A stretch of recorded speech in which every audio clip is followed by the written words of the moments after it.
छात्र मित्रों, आज हम युवक भारती हिंदी कक्षा 11वीं के 5वें पाठ का अर्थात मध्ययुगीन काव्य के आ भाग का अध्ययन करेंगे। इससे पहले मैंने आप लोगों को अ भाग से परिचित कराया है।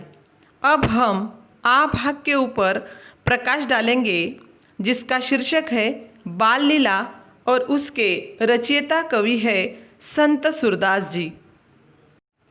अब मैं आप लोगों को सूरदास जी से परिचित कराना चाहती हूँ। संत सूरदास जी का जन्म वर्ष 1478 में दिल्ली के पास सीही नामक गांव में हुआ था और इनकी मृत्यु वर्ष 1580 में हुई थी। इन्होंने आगरा और मथुरा के बीच यमुना नदी के किनारे गऊ घाट पर काफ़ी समय बिताया है। वहीं पर इनकी भेंट गुरु वल्लभाचार्य से हुई। अष्टछाप कवियों की सगुण भक्ति काव्यधारा के एकमात्र ऐसे कवि हैं कि जिनकी भक्ति में साख्य, वात्सल्य और माधुर्य भाव निहित है। कृष्ण की बाल लीलाओं तथा वात्सल्य भाव का सजीव चित्रण इनके पदों की विशेषता रही है। संत सूरदास जी की प्रमुख 3 रचनाएं हैं। पहला है सुरसागर, दूसरा है सुरसारावली और तीसरी साहित्य लहरी। अब हम संक्षेप में इस काव्य का परिचय देखेंगे। यह कविता पद विधा में लिखी गई है। पद शैली की 2 निश्चित परंपराएं मिलती है। इनमें एक संतों के शब्द की और दूसरी परंपरा कृष्ण भक्तों की पद शैली है, जिसका आधार लोकगीतों की शैली है। इस कविता में संत सूरदास जी ने बालक कृष्ण के हठ और माता यशोदा की ममतामयी छवि को बहुत ही सुंदर ढंग से और मनमोहक ढंग से हमारे सामने प्रस्तुत करने का प्रयास किया है। प्रथम पद में अपने लाल की हर इच्छा पूरी करने को आतुर यशोदा चांद पाने के कृष्ण हट को चांद की छवि दिखाकर बहला लेती है और चांद को देखने पर कृष्ण की मोहक मुस्कान देख माँ यशोदा बलिहारी हो जाती है। उसी प्रकार द्वितीय पद में माँ यशोदा कृष्ण को कलेवा करने के लिए दुलार रही है। उनकी पसंद के विभिन्न स्वादिष्ट व्यंजन सामने रख वह मनोहार करती दिखाई देती है। मित्रों, हम पद को पढ़ने से पहले इस पद के अंतर्गत जो कठिन शब्दार्थ आए हैं उसके अर्थ आप लोगों के सामने प्रस्तुत किए हैं, जो आपको अब स्क्रीन पर दिखाई देंगे, जो आप उसे अच्छे से पढ़ सकेंगे और उसका अर्थ समझ सकेंगे। इसके बाद में हम अब काव्य के जो पद है वो पढ़ेंगे और उसका अर्थ देखेंगे। काव्य के अंतर्गत 2 ही पद है, किंतु वह पद बहुत बड़े होने के कारण उसके हम 2-2 पंक्तियाँ पढ़ेंगे और उसके बाद में उसका अर्थ आप लोगों के सामने प्रस्तुत करेंगे, जिससे आप लोगों को आसानी हो सकेगी। तो काव्य के प्रथम पद की प्रथम 2 पंक्तियाँ इस प्रकार है। बार बार जसुमती सूद बोधती, बार बार जसुमती सूद बोधती, आऊ चंद तो ही लाल बुलावई, आऊ चंद तो ही लाल बुलावई, मधुमेवा पकवान मिठाई, मधुमेवा पकवान मिठाई, आपुन खेहै तो ही खवावई, आपुन खेहै तो ही खवावई। इस प्रकार प्रस्तुत पंक्तियों में संत सूरदास जी ने बालक कृष्ण की हठ और माता यशोदा की चतुराई से उनकी हठ पूर्ण करने की घटना का सजीव एवं मनोहारी चित्रण किया है।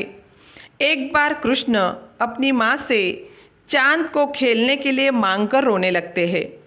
अपने लाल को चुप कराते हुए माता यशोदा चंद्रमा से कहती है, हे चंदा, तुम आओ, तुम्हें मेरा लाल बुला रहा है। यह मधु मेवा पकवान और ढेर सारी मिठाइयाँ स्वयं भी खाएगा और तुम्हें भी खिलाएगा, ऐसा वह इस पद के अंतर्गत कह रही है। तो द्वितीय पंक्तियाँ इस तरह है।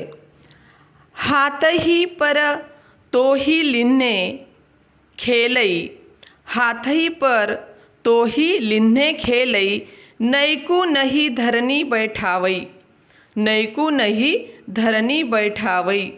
जलबासन कर लैजू उठावती, जलबासन कर लैजू उठावती, याही मैं तू तन धरी आवई, याही मैं तू तन धरी आवई। प्रस्तुत पंक्तियों का अर्थ इस प्रकार है।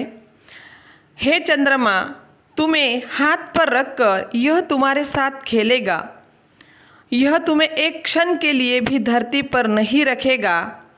इसके बाद यशोदा माता अपने हाथ में पानी से भरा बर्तन लेकर कहती है, हे चंद्रमा, तुम शरीर धारण कर इस बर्तन में आ जाओ। इस तरह की सुंदर कल्पना कवि सूरदास जी ने इस पद के अंतर्गत की है। अगली पंक्तियाँ इस प्रकार है।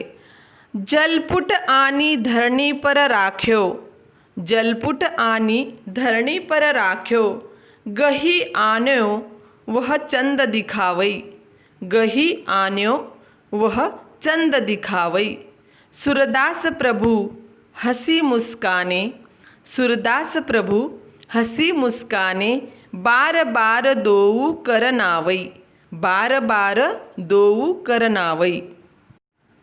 प्रस्तुत पंक्तियों में कवि सूरदास जी यशोदा के माध्यम से यह कहते हैं कि उन्होंने पानी से भरे पात्र को धरती पर अब रख दिया है।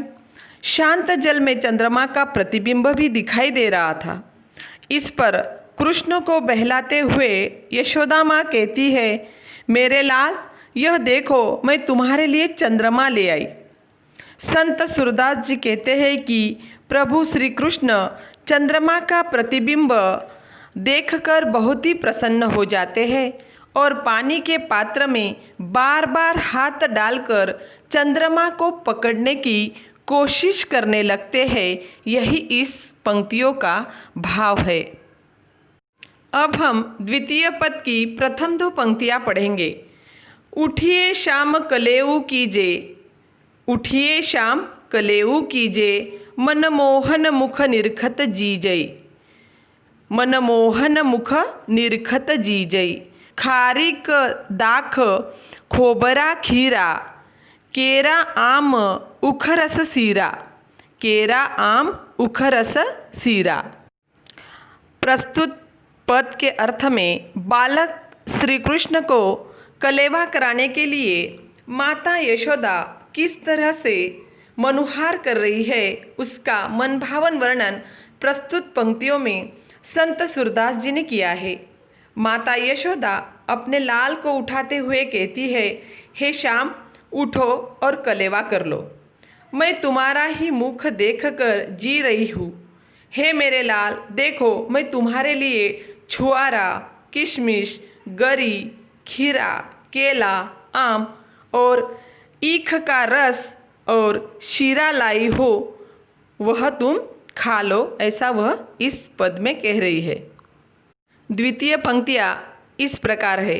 श्रीफल मधुर चिरौंजी आनी, सफरी चिऊरा अरुण खुबानी, श्रीफल मधुर चिरौंजी आनी, सफरी चिऊरा अरुण खुबानी। घेवर फेनी और सुहारी, खोवा सहित खाऊ बलिहारी, घेवर फेनी और सुहारी, खोवा सहित खाऊ बलिहारी। प्रस्तुत पंक्तियों में संत सूरदास जी यशोदा के माध्यम से श्री कृष्ण जी से कहते हैं कि मैं तुम्हारे लिए मीठा फल अर्थात श्रीफल, नारियल जिसे कहते हैं वह, और चिरौंजी, अमरूद, चिऊरा और लाल जर्दालू भी लाई हूँ। मेरे लाल, मैं तुम पर बलिहारी जाऊँ, तुम उठो और घेवर, फेनी व पुड़िया, खोवा के साथ यह सब चीज़ें तुम खा लो, ऐसा वह कह रही है। अगली पंक्तियाँ इस प्रकार है। रची पिराक लड्डू दधी आनो, तुमको भावत पूरी संधानो। रची पिराक लड्डू दधी आनो, तुमको भावत पूरी संधानो। तब तमोल रची तुम ही खवाओ, सूरदास पनवारो पाओ। तब तमोल रची तुम ही खवाओ, सूरदास पनवारो पाओ। प्रस्तुत पंक्तियों में यशोदा श्री कृष्ण जी से कहती है कि मैं तुम्हारे लिए गुजिया लड्डू बनाकर दही के साथ लाई हूँ। तुम्हें पूड़ी के साथ अचार भी बहुत प्रिय है, मैं वह भी लाई हूँ। यह सब खाने के बाद मैं तुम्हें अपने हाथों से पान बनाकर खिलाऊंगी। इस पर सूरदास जी कहते हैं कि पान की खिलवाई अंत में मिलनी ही चाहिए। इस तरह यशोदा बार बार अपने बालक श्री कृष्ण को मना रही है। यही इस प्रस्तुत पदों का मुख्य भावार्थ सूरदास जी ने यशोदा के माध्यम से हमारे सामने प्रस्तुत करने का प्रयास किया है। तो मित्रों, प्रस्तुत उपर्युक्त पंक्तियों के माध्यम से संत कवि सूरदास जी ने इस मध्ययुगीन काव्य बाल लीला के माध्यम से प्रस्तुत कविता के अर्थ से हमें यही प्रतीत होता है कि संत सूरदास जी ने माता यशोदा द्वारा बालक कृष्ण को भोजन कराने के लिए किए जा रहे तरह तरह के प्रयासों को बहुत ही खूबसूरती से दर्शाने का प्रयास किया है। यही इसका भाव है। धन्यवाद।